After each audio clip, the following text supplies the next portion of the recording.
he wasn't sure some of the guys wanted to play for him. Do you feel that way? Do you want to play for Coach Miller?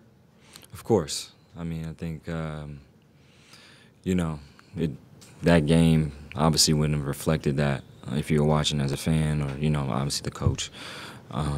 And, you know, as players, we just need to be better. We need to be better. It had nothing to do with Coach Miller and the staff. It had everything to do with us. And I think this week is just all about moving forward and doing what he tells us to do. You know, playing hard, not taking any plays off, and playing for Arizona. He said, one of the things he said was, he complimented Colorado a lot, talked about McKinley Wright a bunch of times and how together they were, how McKinley, I'm wondering, did you take that personally at all when, you know, I don't know if you feel like, hey, you should be doing what he's doing, why is he not complimenting you? He did after Utah, he complimented you a lot, but after Colorado was a different story. How do you take that? Yeah, I mean, they were coming off the heels of a big win, and, you know, I think they had a lot of confidence.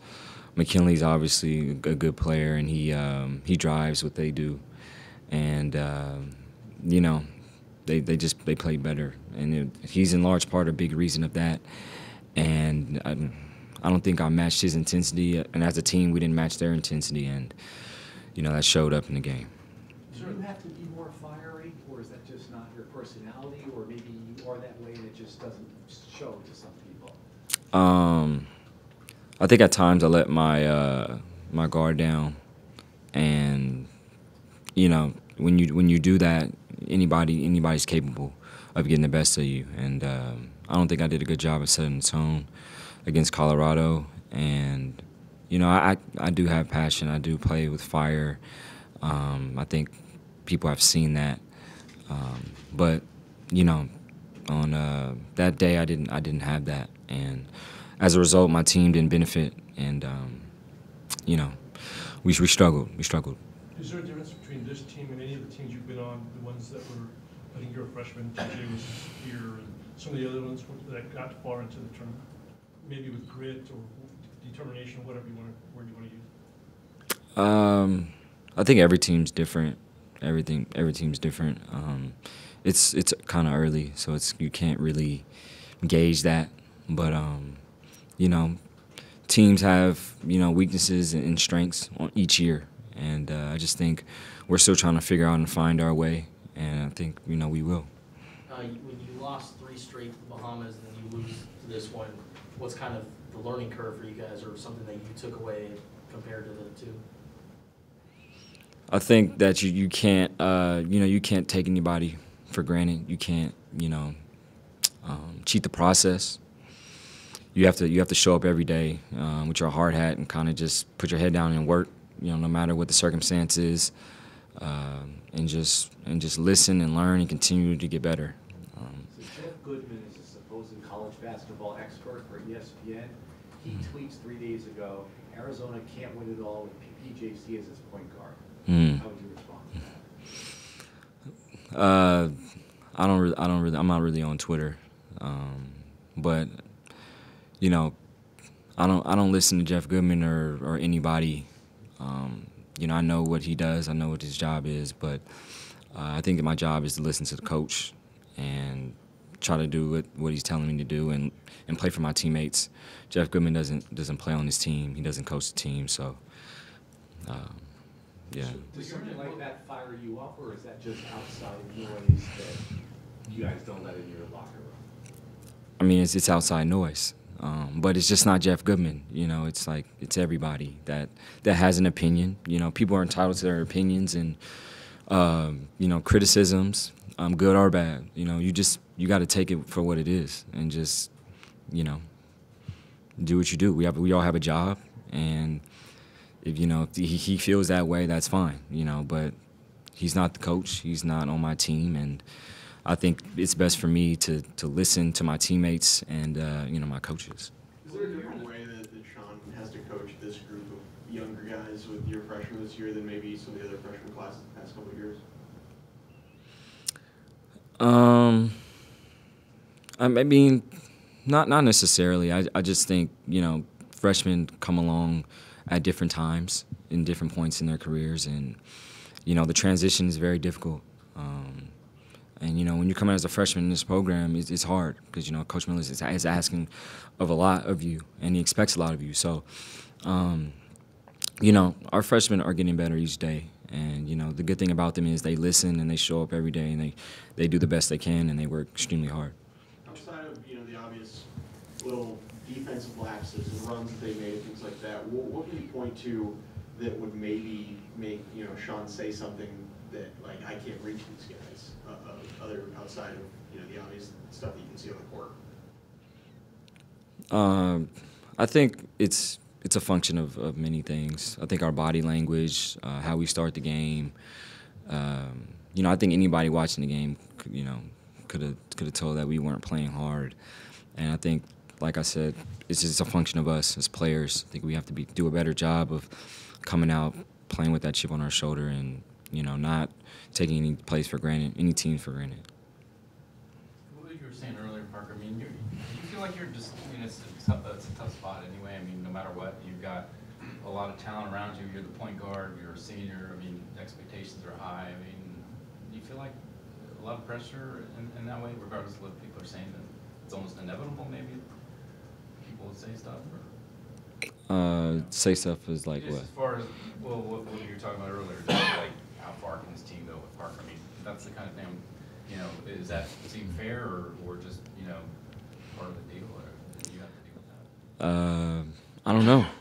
I don't know. I think, like I said, you know, we all have jobs, and, you know, the people in the media, you know, that work, Jeff Goodman, he has a job, and you know, he voices his opinion, and I mean, it is what it is. You know, I can't, you know, I don't listen to it.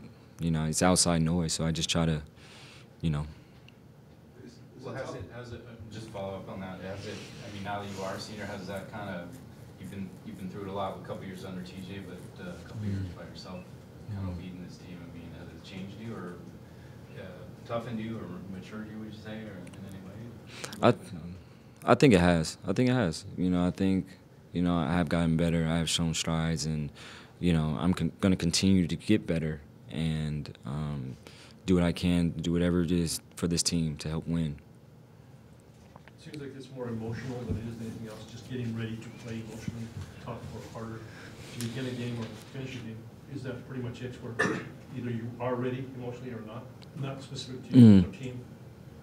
Yeah, I mean, there's no in between. I mean, you're either ready or you're not, and if you're not on any given night, you're vulnerable, and that's sort of what happened on that day. How many of those do you need to have happen before you actually realize you can't do this anymore? You've done it 4 times. Well, you've done it 4 times realistically, and survived maybe a couple other games. Hopefully that's it. How tough is it with that mountain stretch where you have Utah and Colorado up to talking about the elevation? I went to school in Colorado. I know Boulder decently well. It's a tough place to play. What's it that like? Is it tough when you have to play back-to-back games really in 48 hours? Do you feel, is it more psychological, do you think, or do you think there's actually some physiological reason behind playing those altitude games? Is it actually tougher to play up there, do you think? I don't think so. I mean, you know, we know the altitude. You know, we already know what we're getting ourselves into with altitude, so you can't really, you know, use that as an excuse or anything. You just got to kind of just come out and just play like you did every game and play hard. I mean, you know, we didn't use that as an excuse coming in there, so, yeah. Sorry. Is there a thought, though, I mean, all this questioning and stuff, and you think, hey, well, the perspective here is, yeah, it was a tough road game. You played 2 tough road games. I think half of the top 25 lost this weekend, and just about anyway. And hey, is that going to happen? I mean, do you feel like it's maybe overblown in some sense that you lose a game like that, and you know, so much gets talked about like that? Well, I mean, you know, we're never going to be too high or never going to be too low. Just, you know, get back to work. Along those lines, I mean, somebody could say, or you could say, hey, we just won 9 in a row. Everybody loses the game, you know. Is there an overreaction going on among the questions that you're getting, not just here, but the outside noise that you're referring to? I don't think it's an overreaction at all. I think, especially the way we played, there should be some, overreaction. There should be some concern because, we're judged on a higher standard and we have high expectations, for ourselves as players and coaches. So I think, from that standpoint, there's a concern because, we didn't play hard. And, you should always have that in place, playing hard and playing for each other. Why does it take Alonzo Trier a half to get going sometimes? I think Alonzo has done a great job all year. I think he's done a great job. Without him, I don't think we've won some of the games this year. So I'm not. Sometimes it takes him 10 minutes before he starts scoring. Maybe he's feeling out the defense, or maybe that's not the game plan early on. Some people are closers, some people are early starters and don't finish. He's a great finisher and plays great in the second half, but sometimes the first 10 minutes he just kind of doesn't get going right away. Obviously, maybe you see something that's different. But I just see him as a guy that's there when you need him, a guy that's very reliable. He scores big baskets, he takes the biggest shots for us. So, it'd kind of be hard to comment on that because he's just always there when you need him, and he's one of our leaders. So. What's his improvement like as far as he's been playing, secondary point guard for you guys? As someone who plays that position regularly, what are you seeing as far as his vision and the way that he's seeing the movement now when he has to do that? Well, he's just a very good basketball player, and he just sees the floor. His eyes are always up, and he's a bigger guard, so he can fire passes right over the defense that are easier. And he's unselfish. I think he's grown over the years to be more unselfish, and that's helped our team drastically.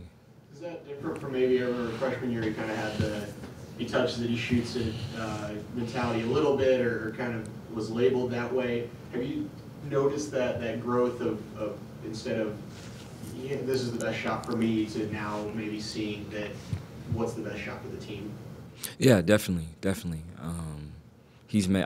As a junior, he's a lot. I think a lot of things are more in perspective for him, and he's just out there playing, but out there being more conscious and just doing everything and more. I feel like, and it's great to have him in the backcourt just playing because he can make smart decisions and get other guys involved as well. So. What's the biggest? The 12 teams in the Pac-12, obviously, none of them are undefeated right now. Mm-hmm. What do you think that says about the conference, and how strong do you think the conference is top to bottom this year compared to the other 3 years where you played in the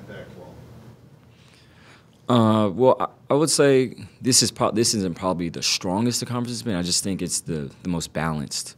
Kind of top to bottom. You think of, Washington State, Oregon State, those teams, like, they're playing tremendous. And I just think it's just balanced. And like I said, when you don't come out and you don't play hard or you don't give great effort, you're vulnerable in any given night. And that's year to year, regardless of how strong the conference is or not. Do you remember that Long Beach State game? You guys won it pretty easily, but Coach Miller hammered you guys almost in a very similar tone than the other day about not playing hard. Do you remember that game? Did you not play hard in that game? Even I think you won by 25. And I'm just wondering what you thought about that and his the way he's framed some of this stuff.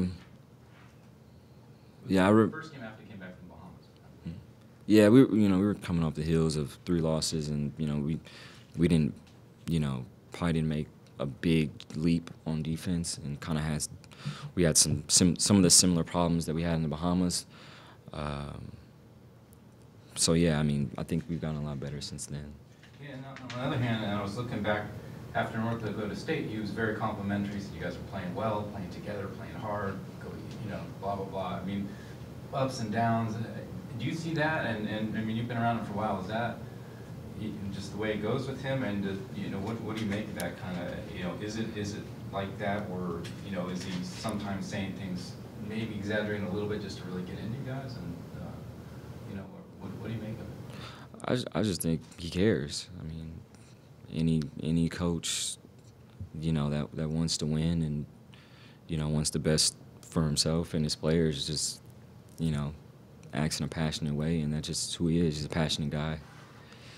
You know, I would just think, you know, if he wasn't like that, he wouldn't care about winning, and that's not the case. He cares about winning. So in a way, deep down, after the other day, you hear that stuff from him, and you're like, okay, yeah, we don't take it any way other than he cares and he wants the best. About the games coming up here, it's like Oregon State's coming up, win over Oregon, 4 players in double figures. You guys had your way with them last year here in McHale. How do you see the matchup on Thursday? Well, they're definitely a different team. You know, they have Trez Tinkleback. I don't think he played against us last year. He's a good player, and they have some good freshmen and some older good returners. So, and a good coach. So I mean, you know, there's no shock to how well they're playing, and they're gonna come in here and try to do what every team tries to do when they come in here. So we're gonna have to be extremely prepared and diligent in our work and be ready. The noon game on Saturday again, is there a science to like being awake and ready for something, a noon game when you guys are so used to playing 7 or 8? Well, first I would just say, I mean, regardless of what time the game is, you have to be ready. I mean, it could be early. I mean, we've had early games, and I think, you know, we've in the past, and, you know, this year where we played well, so I don't think we're gonna let that affect us. We just have to come out and play hard. I mean, it's just simple. Just keep at our process and just keep getting better. But regardless of all that, just come out and play like, you know, we usually do, and just play really hard. You had a couple last year. It was like 10 a.m. in a row in Mountain Time. A&M and Missouri, remember? And I wondered, when you look back at Saturday at Colorado, did you wake up and sense maybe the different energy with the guys, or was it just not really clear until you got out there and the game started? Not really. Just. All right. Okay, good. Thanks, Mark. Thank you. Thank you.